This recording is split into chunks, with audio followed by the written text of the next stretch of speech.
স্বাস্থ্যকর শহর খেতাব পেল পবিত্র মদিনা। মুসলমানদের দ্বিতীয় পবিত্রতম স্থান মসজিদে নববী মদিনাকে এই স্বীকৃতি দিয়েছে বিশ্ব স্বাস্থ্য সংস্থা।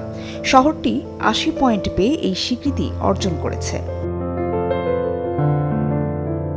সৌদি প্রেস এজেন্সি জানিয়েছে, ৩১ জুলাই এক অনুষ্ঠানে সৌদি স্বাস্থ্যমন্ত্রী ফাহাদ আল জালালের কাছ থেকে মদিনা অঞ্চলের গভর্নর প্রিন্স সালমান বিন সুলতান WHO-র স্বীকৃতি সনদ গ্রহণ করেন।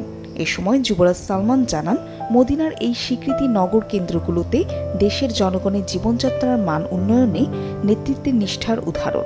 তিনি মদিনার চলমান রূপান্তরকে আঞ্চলিক ও আন্তর্জাতিকভাবে একটি শীর্ষস্থানীয় উন্নয়ন মডেল হিসেবে তুলে ধরেন।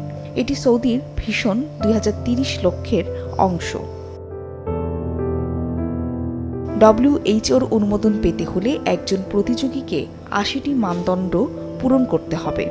এর মধ্যে রয়েছে পার্ক হাঁটার জায়গা এবং প্রাথমিক চিকিৎসা কেন্দ্র ও স্কুলের মাধ্যমে স্বাস্থ্যসেবা প্রচার।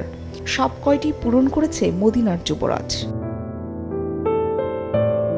সৌদি প্রেস এজেন্সি আরও জানিয়েছে, জেদ্দার পর মদিনাও মধ্যপ্রাচ্যের দ্বিতীয় বৃহত্তম স্বাস্থ্যকর শহর হিসেবে অবস্থান সুদৃঢ় করেছে।